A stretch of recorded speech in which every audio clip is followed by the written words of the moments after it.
Di alam semesta yang luas ini, ada batas kecepatan tertinggi, kecepatan cahaya. Kecepatannya sekitar 300.000 km per detik.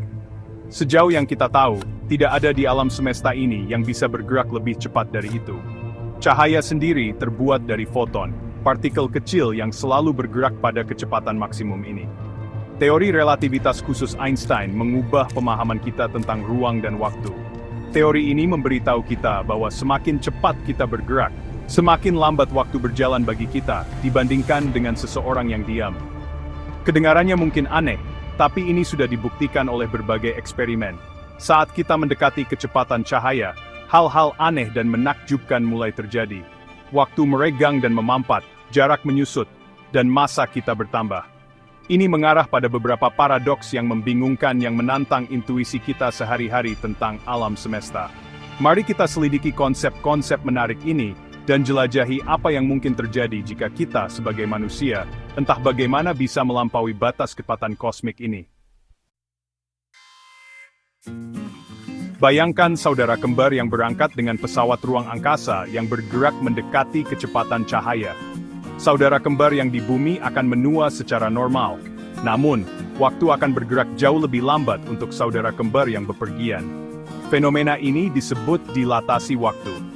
Jika pesawat ruang angkasa melakukan perjalanan selama bertahun-tahun dengan kecepatan mendekati cahaya, saudara kembar yang di bumi akan menua puluhan tahun sementara, saudara kembar yang bepergian hanya akan menua beberapa tahun. Ini bukan fiksi ilmiah, ini adalah konsekuensi dari teori Einstein. Dilatasi waktu telah diverifikasi secara eksperimental menggunakan jam atom yang diterbangkan dengan pesawat terbang. Jam di pesawat, yang bergerak dengan kecepatan sepersekian kecepatan cahaya, berjalan sedikit lebih lambat daripada jam di bumi. Perbedaannya kecil, tetapi terukur dan konsisten dengan teori Einstein. Konsep yang membingungkan ini adalah salah satu implikasi paling mendalam dari relativitas khusus. Ini menunjukkan kepada kita bahwa waktu bukanlah sesuatu yang absolut, tetapi relatif terhadap gerakan pengamat. Efek aneh lainnya dari perjalanan mendekati kecepatan cahaya adalah massa kita bertambah. Ini tidak seperti bertambahnya berat badan, ini adalah peningkatan mendasar dalam jumlah materi yang membentuk diri kita. Saat kita mendekati kecepatan cahaya, massa kita mendekati tak terhingga. Ini berarti dibutuhkan energi yang tak terbatas untuk mempercepat kita hingga kecepatan cahaya. Ini adalah alasan lain mengapa perjalanan dengan kecepatan cahaya tidak mungkin menurut pemahaman fisika kita saat ini. Persamaan untuk massa relativistik adalah M sama dengan M0 dibagi akar kuadrat dari 1 dikurangi V kuadrat dibagi C kuadrat, di mana M adalah massa relativistik, M0 adalah massa diam, V adalah kecepatan dan C adalah kecepatan cahaya.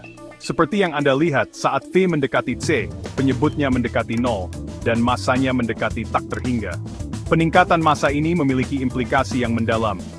Ini berarti bahwa bahkan partikel kecil seperti proton dapat menjadi sangat masif ketika dipercepat mendekati kecepatan cahaya dalam akselerator partikel seperti Large Hadron Collider.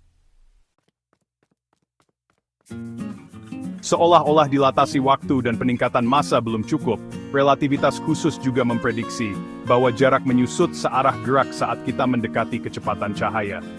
Fenomena ini dikenal sebagai kontraksi panjang. Bayangkan bepergian dari bumi ke bintang yang berjarak 10 tahun cahaya dengan kecepatan mendekati cahaya. Dari perspektif kita di pesawat ruang angkasa, jarak ke bintang tidak akan tampak seperti 10 tahun cahaya. Jaraknya akan jauh lebih pendek karena kontraksi panjang. Kontraksi panjang, seperti dilatasi waktu, adalah konsekuensi dari fakt kecepatan cahaya konstan untuk semua pengamat, terlepas dari gerakan relatif mereka. Ini adalah contoh lain tentang bagaimana intuisi kita sehari-hari tentang ruang dan waktu runtuh pada kecepatan yang sangat tinggi. Implikasi dari kontraksi panjang benar-benar membingungkan. Ini menunjukkan bahwa jarak, seperti waktu, bukanlah besaran absolut, tetapi relatif terhadap gerakan pengamat. Ini memiliki implikasi yang mendalam bagi pemahaman kita tentang sifat ruang dan waktu.